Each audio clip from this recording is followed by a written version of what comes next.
Today in Growing STEM, we are getting to know a member of the Artemis II crew who will be traveling around the moon next year.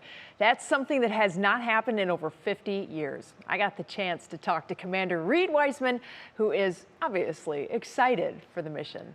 Ladies and gentlemen, your Artemis II crew. Add 4 more astronaut names to the history books: Glover, Koch, Hansen and Wiseman. I got the chance to talk to newly named Artemis II Commander Reid Wiseman hours after the world found out he is going to orbit the moon. The last 24 hours, it's been crazy, very uplifting. Good. The public reaction has just been marvelous so far. Growing up in Maryland, Wiseman joined the Navy and became a fighter pilot. In 2009, he was selected to be an astronaut and then spent 165 days on the International Space Station. His career is already inspiring the next generation, but who inspired you? What made you want to become a pilot? I was a little brother, so I had a big brother, and he was a pretty tough guy. And I think I just always grew up in his shadow, and I just chased him everywhere.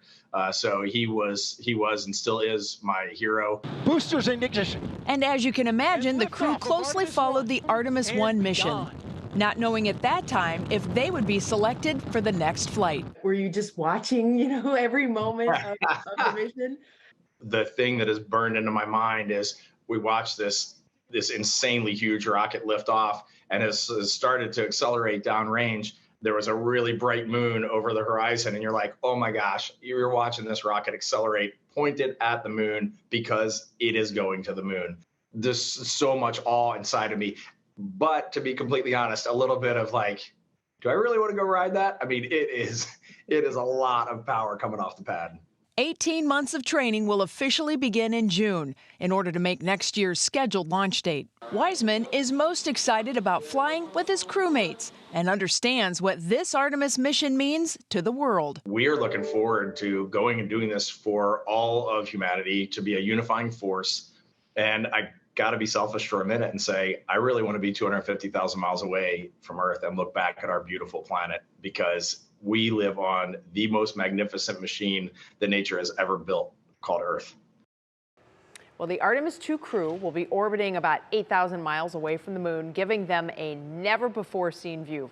They will be farthest away from the Earth that humans have ever been. That's amazing. And according to Wiseman, they should see a basketball-sized moon and a golf ball-sized Earth in the distance. Wow. Yeah, that's one cool shot from Artemis 1 where you could see way back in the distance the moon and then Earth beyond was very, very humbling and cool. This one's going to be even better. They're going to be, And ultimately, all of this is a precursor to going to Mars. Eventually, yes. Yeah. There's quite a few steps to get us there, obviously, but getting humans back to the moon is priority 1 at this point. And that would hopefully, back onto the surface of the moon, would happen with Artemis 3. Very exciting. Yeah.